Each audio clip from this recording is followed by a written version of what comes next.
Hello friends, मैं हूं आपकी गार्डनर दोस्त प्रभा। आज मैं आपको एक ऐसे प्लांट के बारे में जानकारी दूंगी जो कि आपके घर के लिए शुभ होता है और आप ये प्लांट को ज़रूर लगाएं। ये बहुत ही शुभ प्लांट है, वास्तु के हिसाब से भी और दिखने में भी ये बहुत ही ब्यूटीफुल लगता है।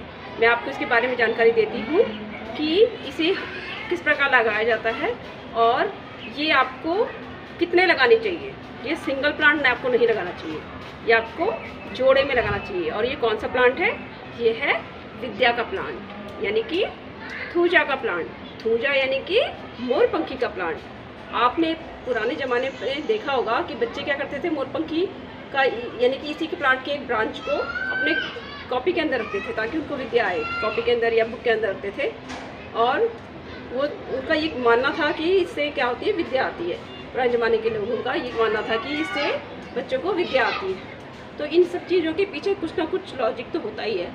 तो ये प्लांट आपके घर में होना चाहिए, क्योंकि ये अगर हम जोड़े में लगाते हैं तो ये हमारे घर की सारी विपदा को भी हर लेता है। इसीलिए ये देखिए, मेरे दोनों थूजा के प्लांट हैं जिन्हें कि विद्या का प्लांट भी कहते हैं और इनकी केयर बहुत ही ईजी है। और जब भी आप इन्हें ख़रीदें तो इनको जोड़े में ख़रीदें, क्योंकि जोड़े में लेना शुभ होता है। और आप अपने घर के एंट्रेंस में जहाँ से आप अंदर आते हो वहाँ पर इन दोनों को साइड्स में रख सकते हो। जितने भी बड़े बड़े घर होते हैं, जो भी ज़्यादातर अमीर लोगों के घर में, आप देखना कि इसके सेट रखा जाता है, सेट होता है उनके पास। तो ये आपके घर में सुख शांति भी लाता है और आपके घर में आने वाली विपदा को भी हर लेता है।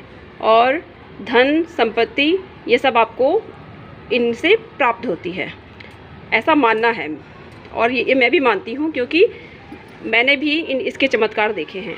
इसीलिए मैं आपको भी यही कहूँगी कि इसका अगर आप प्लांट ख़रीदें तो जोड़े में ख़रीदें। और आप ट्राई करना, कभी आप सिंगल प्लांट लेके इसको लगाना। ये सिंगल प्लांट लगता नहीं है, कुछ ना कुछ कारण हो जाएगा तो ये मर जाएगा। लेकिन अगर आप किसके जोड़े लेते हो तो ये जोड़ा इसका चल पड़ता है। मैंने भी सिंगल प्लांट बहुत लेके देखे, लेकिन सिंगल प्लांट चले नहीं मेरे। लेकिन ये मैंने जोड़ा लिया तो ये जोड़ा मेरे पास 2 या 3 साल हो गए मेरे पास इसको। और आप देखिए, ये बहुत छोटा सा, मैंने इतना सा प्लांट लिया था, इतना सा था, मैंने इतना सा ये बाई किया था। तब तो ये मुझे 35 के मिल गए थे, यानी कि 70 रुपीज़ के 2 मिल गए थे। 70 रुपये के 2 प्लांट मुझे मिले थे। लेकिन अब थोड़े ये कॉस्टली हैं, क्योंकि इनकी जो चमत्कार हैं वो देखकर बहुत से लोग इनको अब लेते हैं और जोड़ा ही लेते हैं। तो आप भी इन्हें जोड़े में ख़रीदें। थूजा के प्लांट के जोड़े लगाने से हमारे घर में जो नेगेटिविटी होती है वो हट जाती है और हमारे जो विचार हैं वो सकारात्मक हो जाते हैं। और सकारात्मक ऊर्जा भी हमारे घर में प्रवेश करती है, नकारात्मक ऊर्जा को ये नष्ट कर देता है। तो ऐसे प्लांट को तो आपको लगाना ही चाहिए। और इसकी केयर भी बहुत इजी है। इसको बस थोड़ी सी कड़क धूप में से बचाना है। पेड़ पौधों के बीच में आप रख सकते हो इनको। और इसका जो, अगर आप सीड से इसको ग्रो करना चाहते हो तो सीड से ये ग्रो होने में बहुत टाइम लगता है। ये देखिए, ये सीड से ग्रो होता है वैसे। ये देखिए, ये इसके सीड्स हैं ना, ये देखिए, ये इसके सीड्स होते हैं। ये अभी देखिए, ये ऐसे थे पहले, ये देखिए ग्रीन से हैं। ग्रीन होने के बाद ये ब्लैक हो जाएंगे। देखिए, ये ब्लैक हो जाएंगे। अभी एक 15 दिन में और ब्लैक हो जाएंगे और खुलकर फूटने लगेंगे। इनके अंदर छोटे छोटे सीड्स होते हैं, छोटे छोटे इसके अंदर सीड्स होते हैं। मैं अभी आपको खोल के दिखाती हूँ। ये देखिए, इसके अंदर अभी ये पका नहीं है, देखो अंदर से कच्चा है ना। इसके अंदर देखो, ये सीड्स होते हैं इसके अंदर। इसको आप ऐसे तोड़ोगे ना, ऐसे ही जब ये पक जाएगा तो ये काला हो जाता है बिल्कुल छिलका, और ये खुलने लगता है, ऐसे खुल जाएंगे। और खुल के इनके जो सीड्स हैं वो बिखर जाते हैं। तो आप इन सीड्स को कलेक्ट कर सकते हो। जैसे ही आपको लगे ना ब्लैक हो गया बिल्कुल और हल्का सा खुलने लगा है, तो आप इनके सीड्स को ग्रो कर सकते हो। लेकिन ये ग्रो होने में बहुत टाइम लेते हैं, बहुत ज़्यादा टाइम लेते हैं। कम से कम 5-6 महीने का टाइम लेते हैं ये ग्रो होने में। इनका जो है अभी सितंबर में आप इसको ग्रो कर सकते हैं, लेकिन ये बहुत टाइम लेते हैं। इसीलिए आप, अच्छा होगा कि आप इसके प्लांट ही नर्सरी से ख़रीद लें, क्योंकि इनके सीड्स को ग्रो होने में बहुत टाइम लगता है। इतना कोई करता नहीं है, क्योंकि बहुत छोटे छोटे इसके प्लांट भी होते हैं ना, बहुत छोटे, बिल्कुल ऐसे होते हैं, आपको पता भी नहीं चलेगा कि यही है। इतने से इसके प्लांट निकलते हैं, बस बाल की तरह। ये तो फिर भी थोड़ा मोटा है ना, वो सिर्फ बाल की तरह निकलेगा और पता नहीं चलेगा कि आपको ये थूजा का प्लांट है। लेकिन मैंने इसके छोटे छोटे प्लांट मैंने सीड्स ग्रो किए थे, तो मुझे पता है कि इसके प्लांट कैसे होते हैं। लेकिन वो ग्रो होने में बहुत ज़्यादा टाइम लेते हैं, इतना होने में तो वो 10 साल लगा देंगे। इसीलिए इनका नर्सरी वालों का कोई और प्रोसेस होता है जिससे कि ये ग्रो होते हैं। इनकी शायद कटिंग भी लगती है, मैंने लगाई नहीं है, लेकिन मैंने सुना है कि इनकी कटिंग भी लगाई जाती है।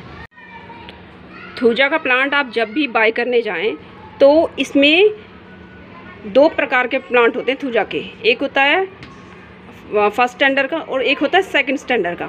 फर्स्ट स्टैंडर्ड का जो प्लांट होता है, देखिए ये बिल्कुल स्ट्रेट है ना, ये देखिए इसकी चोटी ऊपर को जा रही है बिल्कुल, ये देखिए बिल्कुल ऊपर को जा रही है ना। और जो सेकंड स्टैंडर्ड का प्लांट होता है वो बिखरा बिखरा होता है, ऐसे ऐसे ऐसे बिखरे बिखरे होंगे। वो आपको सस्ते मिलते हैं।